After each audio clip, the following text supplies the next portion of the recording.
So hello and welcome everyone in a new session of class 9. Here we are with the new topic. Last time हमने ये topics को cover कर लिया था, atomic mass और molecules के बारे में हमने स्टडी की थी.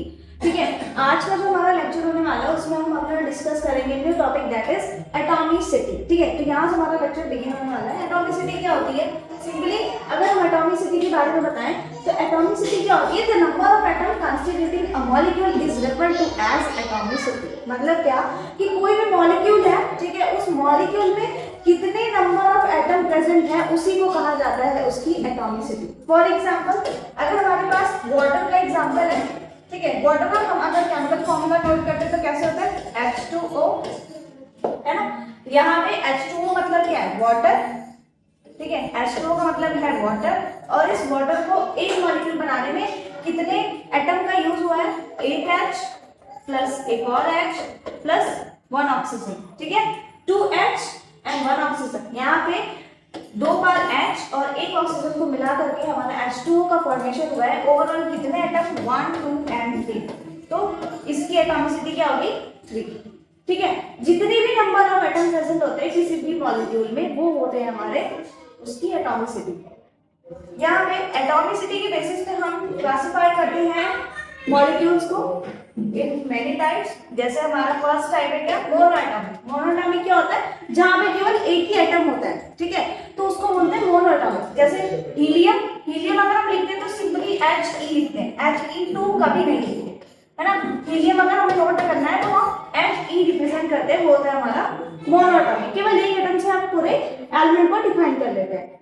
फिर डायएटॉमिक. डायएटॉमिक क्या होता है? डाई मतलब 2. तो जहां पे एटम का नंबर होता है 2 वो होते हैं हमारे डायएटॉमिक. ठीक है, यानी कि उनकी एटॉमिसिटी कितनी हो जाएगी? 2. For example H2, Cl2, O2, N2 etcetera. ठीक है, फिर होती है ट्राइएटॉमिक. ट्राइएटॉमिक जिसकी एटॉमिसिटी 3, जैसे कि अभी हमने एग्जांपल लिया है वाटर का. ठीक है, टेट्राएटॉमिक. टेट्राएटॉमिक का मतलब जहां पे एटॉमिसिटी यानी कि टोटल नंबर ऑफ एटम कितने होने चाहिए? 4. ये कैसे होता है? P4. P4 मतलब क्या? फास्फोरस. फास्फोरस हमारे एग्जिस्ट करता है. जैसे ऑक्सीजन जब भी मिलेगा वो हमेशा O2 के फॉर्म में मिलता है. ठीक है, तो वैसे ही फास्फोरस जब भी मिलता है हमको या तो P4 के फॉर्म में या तो P6 के फॉर्म में. तो यहाँ पे हमने P4 वाला एग्जाम्पल कंसिडर किया है. ठीक है, हम और भी एग्जाम्पल्स ले सकते हैं लेकिन यहाँ पे हमारा ये टेट्राएटॉमिक है जिसकी एटॉमिसिटी कितनी है? 4. ठीक है, फिर पॉलीएटॉमिक. पॉलीएटॉमिक का मतलब क्या? जहां पे नंबर ऑफ एटम किसी भी एक मॉलिक्यूल में number of atom more than 4 से लेकर के इनफाइनाइट 4 टू इनफाइनाइट तक वो होते हैं हमारे पॉलीएटॉमिक. ठीक है, जहां पे number of atom 4 to infinite होते हैं वो होते हैं हमारे पॉलीएटॉमिक. For example acid. जब हम सल्फर का एग्जिस्टेंस देखेंगे तो वो S8 के फॉर्म में होता है. सल्फर जब भी हमको मिलेगा S8 के फॉर्म में मिलेगा. ठीक है, तो ये है हमारी एटॉमिसिटी के बारे में. एटॉमिसिटी हमें समझ आ गया होगा आई थिंक. ठीक है, एटॉमिसिटी क्या है? Simply it is the total number of atom present in a molecule. ठीक है, किसी भी मॉलिक्यूल में present total number of atoms. फिर नेक्स्ट है हमारा कंपाउंड. कंपाउंड क्या होता है? A substance formed when 2 or more elements chemically combine. जब कई ज्यादा एलिमेंट्स को कंबाइन करते हैं तो जो नया कॉम्प्लेक्स बनता है उसे हम कहते हैं कंपाउंड. ठीक है, कंपाउंड बहुत सारे एलिमेंट्स को ग्रुपिंग करते हैं तो हमारा कंपाउंड का फॉर्मेशन होता है. ठीक है, A compound has fixed ratio of elements and distinct properties. मतलब क्या?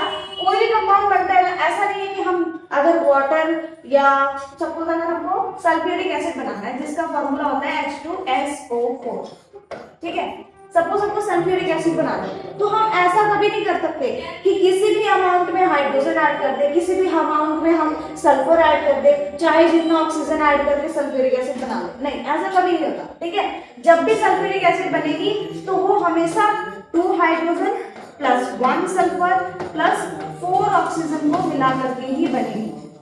ठीक है, जब भी हमारा सल्फ्यूरिक एसिड बनेगा वो 2 ऑक्सीजन 1 सल्फर 4 ऑक्सीजन को मिला करके ही बनेगा। इससे ज्यादा अगर हम चाहे इसमें ऑक्सीजन ऐड कर दे या सल्फर का नंबर इंक्रीज कर दे या डिक्रीज कर दे, सल्फर हटा ही दें, ठीक है, तो ऐसा नहीं। तो कोई भी कंपाउंड जो होता है उसका नंबर ऑफ एटम, ठीक है, और टाइप ऑफ एटम कि कौन सा एटम कितने नंबर में रहेगा, ये फिक्स्ड एंड डिफाइंड होता है, ठीक है। एक प्रॉपर रेशियो में इसको ऐड किया जाता है।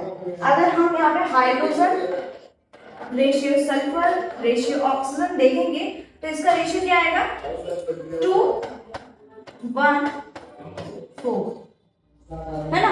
इस तरीके से हमारा फिक्स्ड रेशियो में जब भी ऐड होगा तो कंपाउंड बनेगा, और अनडिफाइंड रेशियो में अगर हम किसी चीज को ऐड कर दें तो वो फिर प्रॉपर कंपाउंड नहीं बनेगा, वो एग्जिस्ट ही नहीं कर पाएगा, ठीक है। जैसे सपोज हम यहाँ पे ऑक्सीजन जो है या हाइड्रोजन जो है वो नंबर अपना इनफाइनाइट कर ले, इनफाइनाइट हाइड्रोजन हमने ऐड कर दिया, या इनफाइनाइट की जगह पे हमने यहाँ पे 10 कर दिया, अब हमारा फॉर्मूला ऐसा हो गया कि H10SO4, तो ये कंपाउंड कभी भी एग्जिस्ट नहीं करेगा, ठीक है। तो जब भी कंपाउंड बनेगा वो टाइप ऑफ एटम और उसका रेशियो ऑफ एटम में डिफाइंड रहता है, ठीक है। किसी भी कंपाउंड के लिए हम देख लें वो हमेशा फिक्स रहता है। और अगर हमको जैसे सल्फ्यूरिक एसिड का अमाउंट बढ़ाना है तो हम इसमें कुछ बढ़ाते नहीं है, हम इसके आगे नंबर लिख करके सल्फ्यूरिक एसिड का अमाउंट इंक्रीज और डिक्रीज करते हैं, ठीक है। तो ये है हमारा कंपाउंड। कंपाउंड क्या, सिंपली बहुत सारे एटम की ग्रुपिंग को हम कंपाउंड बोलते हैं जो कि एक फिक्स्ड रेशियो में ऐड होते हैं। यहाँ पे कुछ एग्जांपल है, just like water, glucose, calcium oxide and sodium chloride NaCl, जिसे हम कॉमन सॉल्ट भी कहते हैं, ठीक है। तो नेक्स्ट हमारा टॉपिक होने वाला है कि हम यहाँ पे डिफरेंस थोड़ा सा समझते हैं। मॉलिक्यूल और कंपाउंड में फिर डिफरेंस ही क्या है, ठीक है। मॉलिक्यूल और कंपाउंड में क्या डिफरेंस है, हम कैसे भी आइडेंटिफाई कर पाएंगे कि कोई भी चीज ये मॉलिक्यूल है या ये एक स्पेसिफिक चीज कंपाउंड है, कैसे। तो देखो, a molecule is formed when two or more atom bond chemically, ठीक है, and can consist of same or different types of element, while all the compounds are molecule, not all the molecules are compounds। बहुत ही ज्यादा important statement है ये, ठीक है, ये बहुत ही ज्यादा इंपॉर्टेंट है, ठीक है। जितने भी हमारे कंपाउंड होते हैं हम उनको मॉलिक्यूल कह सकते हैं, लेकिन जो हमारे मॉलिक्यूल है हम कभी भी उनको कंपाउंड नहीं कह सकते, ठीक है।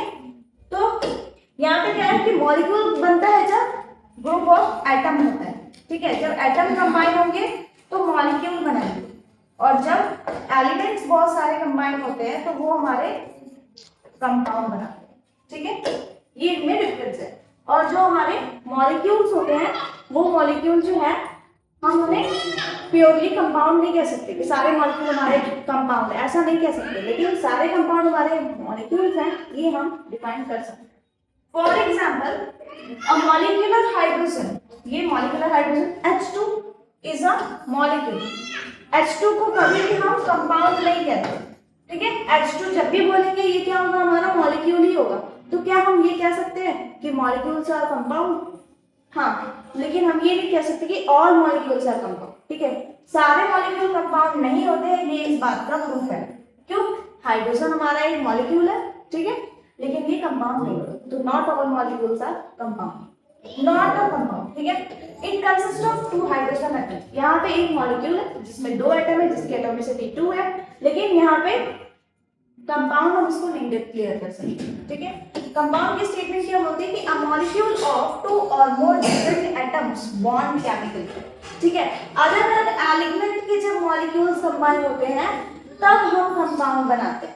जैसे अभी H2SO4 बनाया था, H2SO4,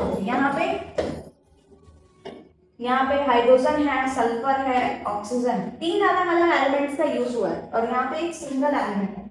तो हम ऐसे भी डिक्लेयर कर सकते हैं कि जहाँ पे एक सिंगल एलिमेंट है उसको हम मॉलिक्यूल बोलते हैं, जहाँ पे कई सारे एलिमेंट दिखते हैं उसको हम कंपाउंड कह सकते हैं, ठीक है। Example just like water, water is a compound.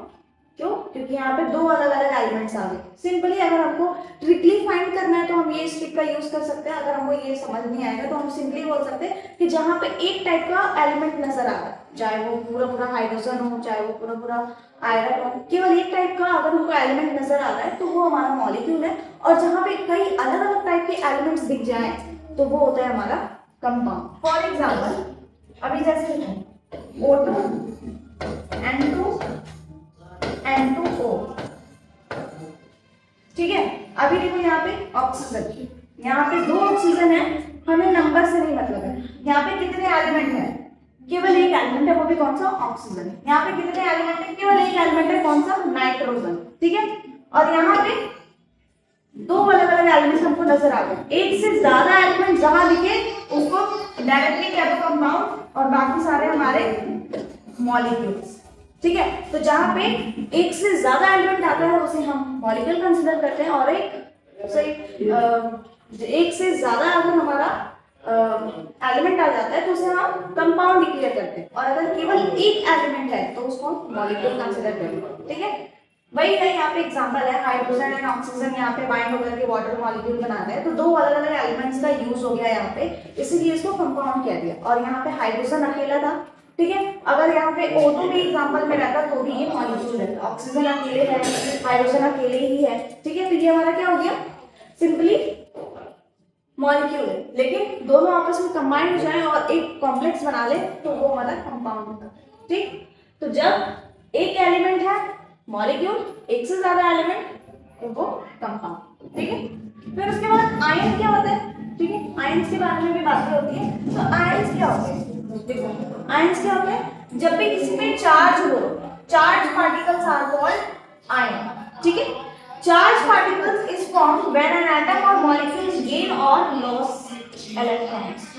मतलब क्या कि किसी भी एलिमेंट में, सपोज हमारा सोडियम है, ठीक है, सोडियम में टोटल कितने इलेक्ट्रॉन्स होते हैं?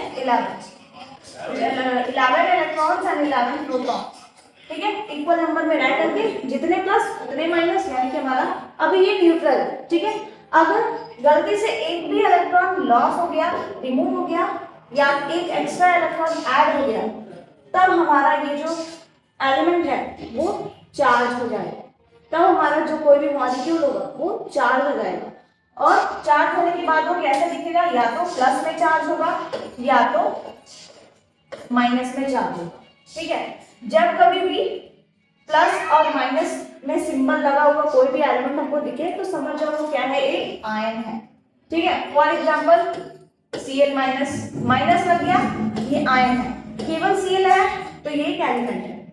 ठीक है, अभी ऐसे CO3 ये सिंपली एक कंपाउंड है जो कि अभी इनकम्प्लीट है, लेकिन अगर इसमें हम ऐसे कोई भी चार्ज लगा दें तो ये क्या हो गया? आयन हो गया। ठीक है, तो जहां पे या तो प्लस या तो माइनस, एक भी हो सकता है, एक से ज्यादा भी हो सकता है, उससे डजंट मैटर, बस फर्क क्या होना चाहिए हमारा? मतलब किससे? चार्ज से। अगर प्लस दिख गया या माइनस दिख गया तो वो हमारा आयन है। प्लस कब दिखेगा और माइनस कब दिखेगा? ठीक है, कैटायन, एक टर्म आता है कैटायन और एक टर्म होता है एनायन। कैटायन और एनायन क्या होते हैं? कैटायन जब कभी भी हमको पॉजिटिव चार्ज दिखता है तो हम उसको कहते हैं कैटायन। सपोज अभी मैंने यहाँ पे लिखा Na+, तो Na+ हमारा क्या है? कैटायन। इसको हम सिंपली क्या बोलते हैं?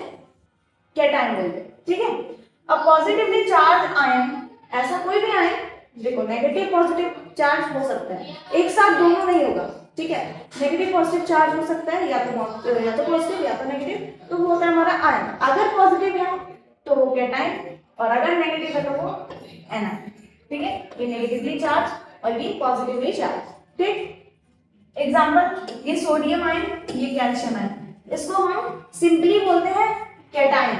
ठीक है, ये कैटायन है, लेकिन अगर हमको स्पेसिफिकली इसको डिफाइन करना चाहते हैं तो हम इसको ये भी कह सकते हैं कि ये सोडियम आयन है और ये कैल्शियम आयन है।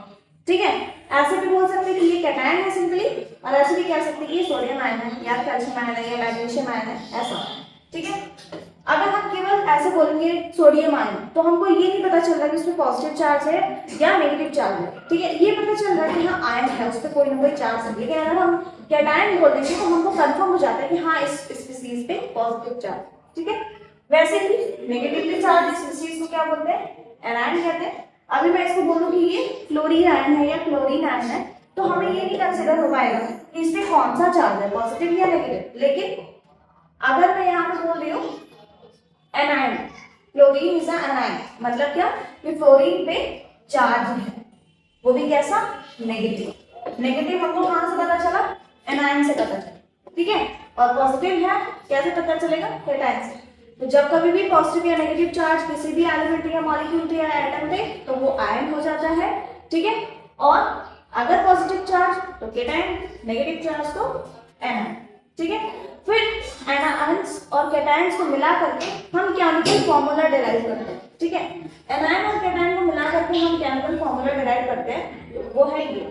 कैसे केमिकल फॉर्मूला बन जाता है, कैसे हमको पता चला कि H2O होगा, कैसे हमें ये पता चला, हमने ये क्यों नहीं लिखा HO2 क्यों नहीं लिखा, ठीक है। वाटर का फॉर्मूला हमने यही क्यों लिखा, ये हमको कैसे पता चला, केमिकल फॉर्मूला से, ठीक है।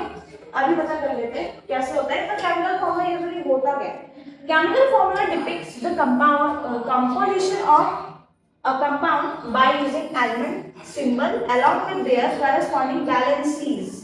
ये जो 2 और ये जो 1 लिखा है, ये क्या है, वैलेंसीज, वो भी कैसी, करेस्पॉन्डिंग। मतलब क्या कि सामने वाले की वैलेंसी नेक्स्ट आयन पे जाएगी, ठीक है, और एनायन की जो भी वैलेंसी होगी वो केटायन पे, केटायन की जो वैलेंसी होगी वो एनायन पे, ठीक है। मतलब कैसे बनता है देखो, here is a brief overview. हम जब भी कोई केमिकल फॉर्मूला लिखने जाते हैं तो दो चीजों का यूज करते हैं, एक सिंबल्स का, ठीक है, और दूसरा वैलेंसी का। सिंबल क्या होता है, सिंबल वो अल्फाबेट जिसकी मदद से हम किसी भी एलिमेंट को शॉर्टली डिफाइन कर लेते हैं। अगर हम सिंपली Na लिख देते तो हमें पता चल जाता है कि हाँ हम सोडियम आयन की बात कर रहे हैं, ठीक है। तो सिंबल्स क्या होते हैं, जिनसे हम किसी भी एलिमेंट्स को शॉर्ट में डिफाइन कर लेते हैं, ठीक है।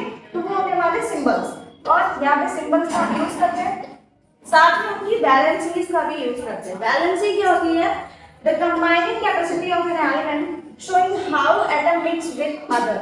फॉर एग्जांपल हाइड्रोजन में होता है प्लस का 1 चार्ज, ठीक है, and has a valency of 1। अगर किसी भी चार्ज स्पीशीज पे +1 है तो इसका मतलब क्या कि वो उसकी वैलेंसी हो गई 1, मतलब वो केवल एक बॉन्ड बना सकता है, एक लोग से जुड़ सकता है एक बार में, ठीक है। अगर किसी के पास ऐसे लिखा हुआ है सपोज Na+, तो मतलब क्या, एक ही प्लस, ठीक है, 1 लिखो या ना लिखो वो मेंशन नहीं होता, ठीक है, 1 यहाँ पे हिडन होता। तो अगर मैंने लिखा कि Na+, ठीक है, तो इसका मतलब क्या है कि जो हमारा सोडियम है उस पे 1+ का चार्ज है और वो केवल एक कैटायन या एक एनायन से बाइंड कर सकते हैं। अभी हमें ये नहीं पता कि कौन सा कैटायन से बाइंड कर सकता है, कौन एनायन से बाइंड कर सकता, लेकिन अगर कोई भी चार्ज स्पीशीज है तो वो अगर उसमें प्लस चार्ज है तो वो केवल एक बॉन्ड बना सकता है एट अ वन टाइम, एक बार में एक बॉन्ड, ठीक है। अगर मैं ऐसे लिखती हूँ Mg+2, तो इसका मतलब क्या, ये जो Mg है या तो ये किसी दो कैटायन से बाइंड करेगा या तो किसी दो एनायन से बाइंड करेगा, ठीक है। और जब भी प्लस चार्ज होगा तो वो नेगेटिव से बाइंड करता है, यानी कि cation always bind with anion और anion always bind with cation, ठीक है। तो मैंने यहाँ पे बोला कि कैटायन कैटायन से बाइंड कर सकता है, यानी कि सोडियम प्लस चार्ज मैग्नीशियम +2 से बाइंड कर सकता है, ऐसा पॉसिबल नहीं है क्योंकि दोनों ही कैटायन है। जब भी बाइंडिंग होगी एक कैटायन होगा दूसरा एनायन होना चाहिए, और अगर एक एनायन है तो दूसरा कैटायन होना चाहिए, तभी बॉन्डिंग पॉसिबल होगी, अदरवाइज ये पॉसिबल नहीं है, ठीक है।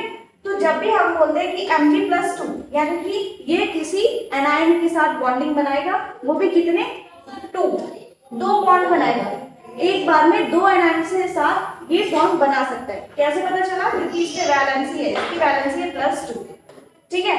ऐसे ही सारे एलिमेंट्स की वैलेंसीज डिफाइंड होती है, और जब बॉन्ड बनता है तो एनायन की वैलेंसी कैटायन के पास जाकर के लिखी जाती है और कैटायन की वैलेंसी एनायन के पास नोट की जाती है, ठीक है। फॉर एग्जांपल अगर हमको ये समझना है कैसे, तो यहाँ पे सपोज मैं यहाँ पे लिख रही हूँ H+, ठीक है।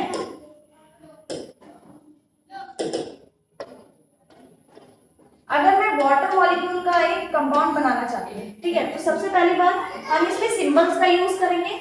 इसमें कौन कौन से सिंबल है, एक है H और एक है O, ठीक है।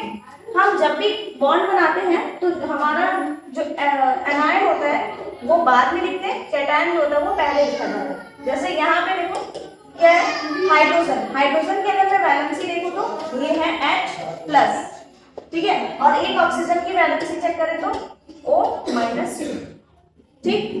अब इस चार्ज को देख के हमको पता पता चल गया कि ये एक बॉन्ड बनाएगा, एक hydrogen one bond formation at one time, और एक oxygen two bonds at one time.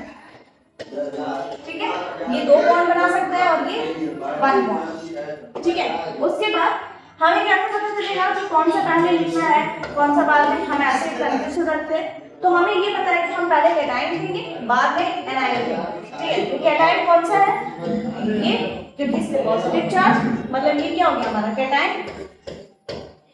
ठीक है, और ये नेगेटिव चार्ज, मतलब ये हो गया हमारा एनायन।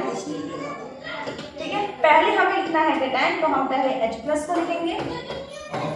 ठीक है, बाद में हमको लिखना है एनायन, तो हम उसके बाद लिखेंगे O-। ठीक, अब क्या होगा, कॉरेस्पॉन्डिंग वैलेंसीज, मतलब दोनों की वैलेंसीज का एक्सचेंज होकर के फॉर्मूला बन जाए। मतलब क्या, ये प्लस लिखा है, इसका मतलब 1 प्लस है, 1 का चार्ज। ठीक है, अभी हम क्या करेंगे, दोनों को थोड़ा क्लोजर लिखो, H और फिर ये O। ठीक है, और उसके बाद ये प्लस कैटाइन का चार्ज है, इसको एनायन के पास शेयर कर दो, और ये माइनस एनायन का चार्ज है, तो इसको कैटाइन के पास शेयर कर दो। ठीक है, अभी बोला कि कैटाइन के चार्जेस को हम एनायन के पास शेयर करते हैं और एनायन के चार्जेस को कैटाइन के पास शेयरिंग कर देते हैं। ठीक है, ये है हमारा चार्ज शेयरिंग। कैसे चार्ज शेयरिंग की हमने, जो भी कैटाइन की वैलेंसी होगी उसको हमने एनायन के पास शेयर कर दिया, जो एनायन की वैलेंसी उसको कैटाइन पे। तो यहाँ पे हमारा जो कैटाइन है यानी कि हाइड्रोजन, उसकी वैलेंसी है +1, तो हम यहाँ पे लिख देते हैं +1। हम यहाँ पे 1 लिख देते हैं। ठीक है, नंबर का ट्रांसफर होता है, चार्जेस का ट्रांसफर नहीं होता। तो हमारा ये हाइड्रोजन का वैलेंसी है 1, हमने यहाँ पे 1 मेंशन कर दिया। ठीक है, ऑक्सीजन का वैलेंसी है 2। ठीक है, तो यहाँ पे हमने 2 मेंशन कर दिया। अब ये केमिकल फॉर्मूला बन के रेडी है, H2O1। 1 को लिखो या ना लिखो बात सेम होती है, इसीलिए हम इसको ऐसे लिख देते हैं H2O। ये हो गया हमारा केमिकल फॉर्मूला ऑफ वाटर। ठीक है, तो इसी तरीके से इसी रूल को फॉलो करके हम सारे केमिकल फॉर्मूला को बनाते हैं। कैसे, सबसे पहली बात हमको आइडेंटिफाई करना है कि कौन कौन से एलिमेंट्स मिल करके इस कंपाउंड को बनाते हैं। हमने पता कर लिया हाइड्रोजन है और ऑक्सीजन है। फिर हम वैलेंसी चेक करते हैं, जो हमारा हाइड्रोजन है उसकी क्या वैलेंसी है। ठीक है, उसकी वैलेंसी है +1, हमने लिख लिया। ऑक्सीजन की क्या वैलेंसी है, उसको लिख लिया -2। ठीक है, पहला क्या, चेक दी एलिमेंट्स, एलिमेंट्स को चेक करो, उससे हमको सिंबल मिल जाएगा। ठीक है, उसके बाद फिर दूसरा स्टेप वैलेंसीज को चेक करो। ठीक है, कितनी वैलेंसी है एलिमेंट्स की। उसके बाद ये चेक करो कौन कैटायन है और कौन एनायन है। ठीक है, इससे हमको पोजीशनिंग पता चल जाएगी, पहले कौन सा लिखना है फिर बाद में कौन सा। उसके बाद फिर वैलेंसीज को ऑपोजिट में शेयर कर दो, वैलेंसी शेयरिंग। उसके बाद वैलेंसी को शेयर कर दो। ठीक है, और कंपाउंड बन के हमारा रेडी हो जाएगा। और जहां पे 1 होगा उसको हम मेंशन नहीं करेंगे, उसको डायरेक्टली हम ऐसे लिखेंगे। ठीक है, तो इस तरीके से हम किसी भी केमिकल कंपाउंड को उसके केमिकल फॉर्मूला में कन्वर्ट कर सकते हैं। ठीक है, this is the rule how to convert any compound in their chemical formula. With this we are ending this lecture. If you have any doubt, you can ask in the comment section. Thank you very much.